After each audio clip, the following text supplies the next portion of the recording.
Welcome back, everyone. Talking about the need for mental health care for veterans. Happy to have with us people from the Cohen Clinic, Staff Sergeant Ryan Pitts and Elizabeth Schur, right? Sure. Am I saying your name right? So sure. I think I've said it wrong. Elizabeth Schur. Sure. Thank you both for being here. The last person that called in was David, and he was very brave to share his story.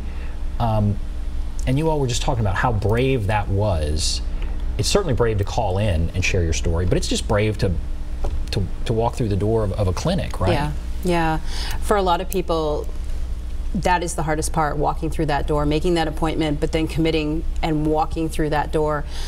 A lot of people haven't talked about any of this. They don't want to talk to their spouses. They may feel ashamed of things that had happened, and for them to be able to come through and be brave enough to speak about these experiences and feel safe in a place that's safe for them, and they feel without judgment that they can come and talk about those things, is really brave.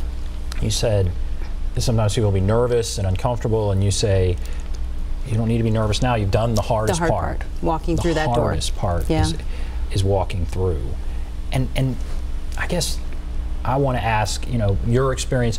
Why is it so hard? I mean, is it the stigma? Is it, I just don't want to deal with it? You know, what, if you drill down into it, what is it that does make people so nervous and makes it so hard?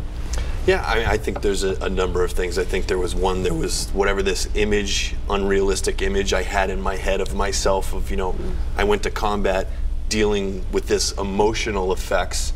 I should be able to handle that, you know, and I think I've really vastly underestimated, you know, the impact that my brain has a say in everything that happens with my body. You know, there's also challenges, you know, around employment. You know, do I want to take the time away from work, right? You know, it can be affordability for some people, right? You know, for me, if it was, you know, food on the table or lights on, I'm going to pick that, you know, over my mental health. But that's, you know, where one of the things that the Cohen clinics are doing in terms of affordability is people don't need to make that trade-off.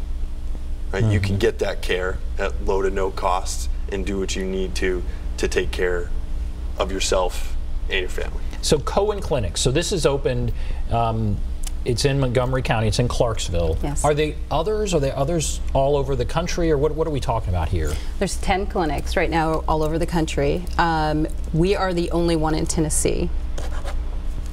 They got New York, Philadelphia, Fayetteville outside Fort Bragg, El Paso, Killeen, Texas outside Fort Hood, Denver, and there's more on the way. 10 open now.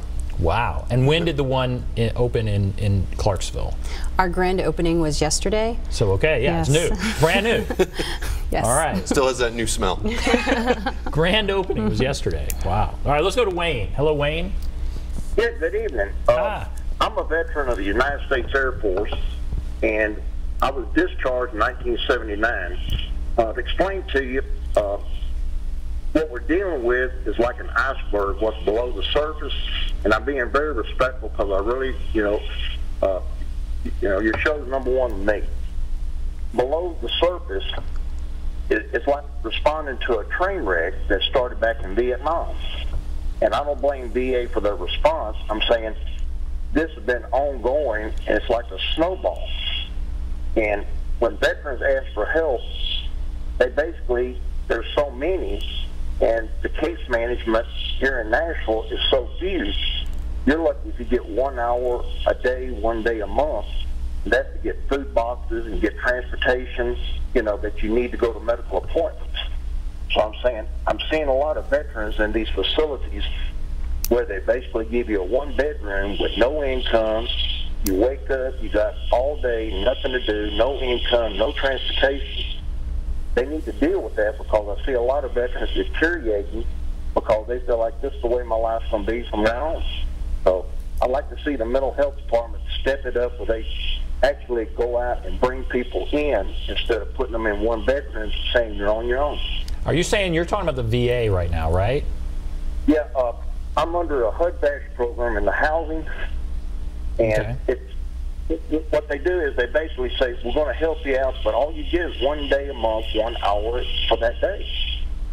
So, I mean, how much can you do in 1 day and 1 hour? All right. Thank you for sharing your story, Wayne. What about what Wayne's saying here?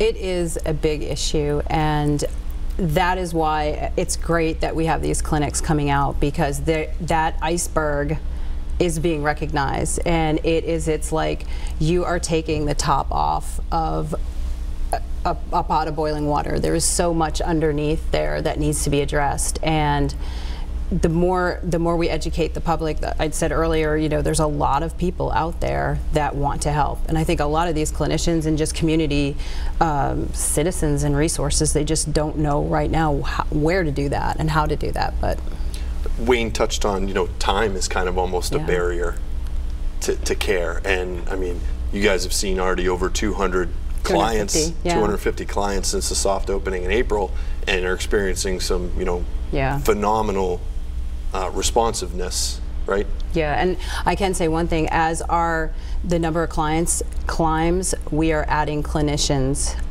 like probably a monthly if we could get, you know, but we are adding them at a rapid rate because the need is there, and we're not going to turn anybody away. But they're getting scheduled when they're calling in or walking in, and they're being seen within 9 days, right? Yeah. Of when they make that first appointment.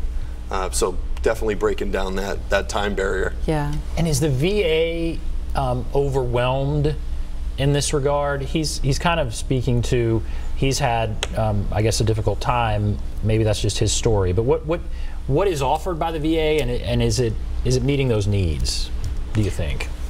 The VA offers mental health services. They also have what's called a vet center. It falls under readjustment counseling services. So there are resources where people can utilize. Nobody knew we were going to be at war as long as we were, and you know, with more veterans coming into the community, I don't think anybody could ever have imagined that we would have the issues that we have now and the great number of people that are in need. And we're still at war. Yeah. Yeah. And so, yeah, it's interesting to hear what he's saying about the VA. I hate to hear that, because I know so many people depend on the VA. So the VA is doing the best it can, but it can't meet the need, I guess, right? It's doing the best it can. I mean, there are services out there, and everybody is coming together, and that's why having the clinic in Clarksville has been just really helpful, because it lessens that, and we're able to really, we're not going to turn anybody away. A recent VA study shows 20 veterans die of suicide every day. It says 14 of those 20 were not receiving services from the VA. So that speaks to what we've been talking about. The hardest part is going in. That's probably a case where they just weren't even asking for help. But 20 a day, are these numbers going down? I feel like this statistic has been out there for so long. It's so disturbing. Is it getting any better? I'll ask either of you that. But I'm so disturbed to read it. 20 veterans a day are dying of suicide. That's a VA study, a recent VA study. Is it getting better, or where are we? Those numbers are disturbing. They really are disturbing. And being able to provide services at the Cohen, in our clinic, we have crisis management. All of our clinicians are trained in that. If anyone comes in with any sort of like high risk, we are making safety plans. We are putting things into action so that when that person leaves the clinic, they have telephone numbers for crisis lines. They have a safety plan where it's telling, we ask them, do you recognize the signs when you start to feel like this? Who can you call? What activities can you do? So that when they do feel that way, they have a plan right in front of them. When you came back, what did you experience? We've heard from Vietnam-era veterans who felt maybe they weren't even welcomed. This war has gone on for so long. I feel like people want to support veterans, but what did you feel as far as from those who haven't, and there's so many, they said it's, you know, a small percentage is fighting this war, the vast majority of the country is not. What did you feel when you came back? I felt very welcomed by the country. I think I was surprised in some of the ways that I didn't expect to see differences. You know, for instance, my family knew that I was wounded. I was seriously wounded, and that I had lost friends, and I could tell that when I came home for the first time, among friends and family, people that I thought would kind of always treat me the same, that I felt a hesitation or a reservation. You know, is Ryan broken? What's going on with him? You know, I can remember going to see a movie when I was dating my wife, and there was some scene with some gunfire, she was kind of looking at me like, okay, how's he going to react? You know, and there's some of the dangers and perils of that stigma of, you know, these veterans and ourselves. You know, we're not broken. You know, these can be some very natural responses to some very unnatural circumstances, right? And it's you know, incredible there that, like, you know, like I keep harping on, this incredible resource in the community for veterans and their families, you know, to get help for however they feel those mental health issues are impacting them. Okay. All right, we're going to take a break. Several calls. You're on the line. Hold on. We'll get to the calls. Take a break. Be back right after this.